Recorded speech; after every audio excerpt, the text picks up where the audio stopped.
कविता अपने माता पिता की बहुत लाडली थी। 3 बड़े भाइयों की बहन थी। कोई भी चीज़ मांगने पर उसी वक्त सामने हाजिर हो जाती।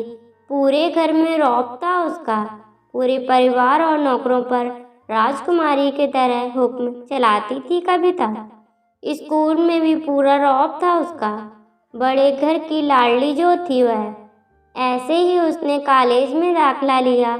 उसके ठाट बाट, बड़ी गाड़ी में आना जाना, हर दिन नया फैशन देखकर हर कोई उससे दोस्ती करना चाहता था।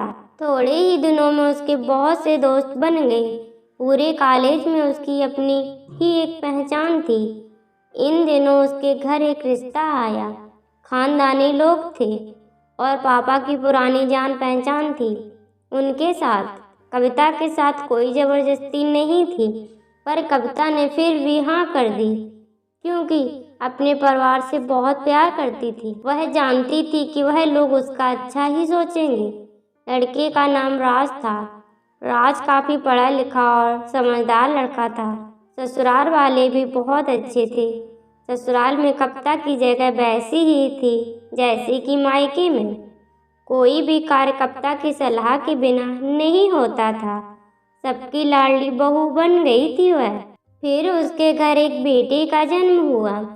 राहुल कविता को जान से प्यारा था। पोता पाकर ससुराल वाले तो फूले नहीं समाते थे। कविता कभी कभी सोचती कि उसकी किस्मत कितनी अच्छी है। उसका हर अपना उसे कितना प्यार करता है। चाहे जीवन में कैसा भी समय आए, मेरे अपने हमेशा मेरे साथ हैं। मैं कभी अकेली नहीं हो सकती। कितनी खुशकिस्मत हूँ मैं। पर शायद कविता की खुशियों को उसकी अपनी ही नज़र लग गई थी। एक दिन वह मायके जाने की जिद कर बैठी। राज को बहुत काम था, लेकिन फिर भी वह उसे ले गया। रास्ते में उनकी गाड़ी अन्य गाड़ी से टकरा गई। कविता, राज और राहुल बहुत बुरी तरह से जख्मी हो गए। काफ़ी दिनों के इलाज के बाद राज और राहुल तो ठीक हो गए, लेकिन कविता पूरी तरह ठीक न हो सकी। सर पर चोट लगने के कारण वह अपनी आंखों की रोशनी खो बैठी। अब कविता की किस्मत जैसे उल्टे पांव चलने लगी। मायके वाले कुछ दिनों तक उससे मिलने आते रहे, फिर कभी कभार फ़ोन ही करके पूछ लेते कि अब कैसी हो। धीरे धीरे ये सिलसिला भी कम हो गया। ससुराल वालों की सहानुभूति भी कम होने लगी। घर में किसी को पास बैठने के लिए कहती तो जवाब मिलता, बहुत काम है, अब तुम भी हाथ नहीं बटा सकती। राज भी चिड़चिड़ा हो गया था। बस राहुल ही था उनके साथ, जिसके साथ हंसते खेलते उसका वक्त गुजरता। एक दिन कविता के हाथ से कुछ सामान गिर गया, जिसकी वजह से राहुल को हल्की सी चोट लग गई। कविता के सास ससुर ने राहुल को उससे अलग कर दिया कि कहीं उसके ना देखने की वजह से बच्चे को कोई नुकसान ना हो जाए। कविता अंदर से टूट चुकी थी। एक दिन उसने सबके सामने मायके जाने की इच्छा रखी तो राज उसे तुरंत मायके छोड़ आया, जैसे कि वह भी यही चाहता था। लेकिन राहुल को उसके साथ नहीं भेजा गया। कविता कभी राहुल से दूर नहीं रही थी, पर अपनी कमी के कारण उसने ज़्यादा बहस नहीं की। कविता को लगा कि वह 3-4 दिन वहाँ रहेगी तो थोड़ा हवा पानी बदल जाएगा, क्योंकि वह कितने दिनों से कहीं भी बाहर नहीं गई थी। घर वाले भी इतने दिनों बाद उसे देखकर कितने खुश होंगे। कविता के घर पहुंचने पर सब लोग बहुत खुश हुए। खाने में सब कुछ कविता की पसंद का ही बना था। उसने अपनी मम्मी पापा और भाई भाभीयों से दिल खोल कर बातें की। उनके छोटे छोटे बच्चे भी बुआ के साथ घुल मिल गए थे। रात को सोने के वक्त जब वह कपड़े बदलने लगी तो उसे पता चला कि उसका बैग तो बहुत भरा हुआ था। वह सब समझ गई। वह बहुत उदास हो गई।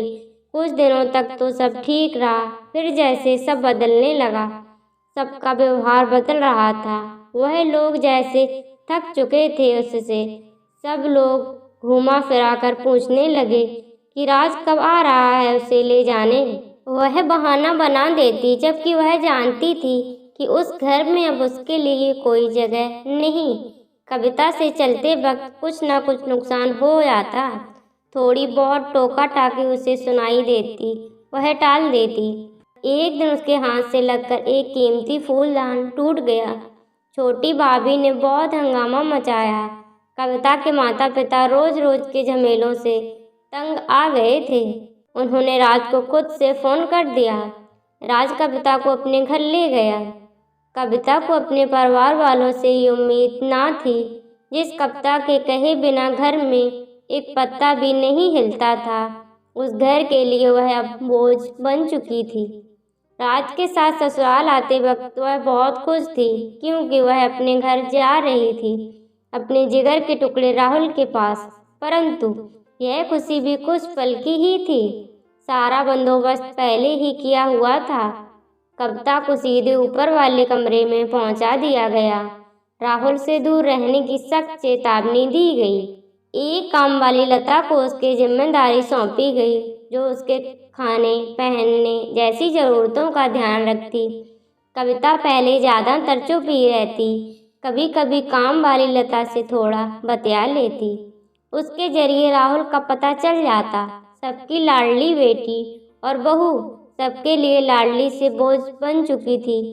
दोस्तों, ऐसी ही कहानियाँ सुनने के लिए चैनल को सब्सक्राइब करें, वीडियो को लाइक करें।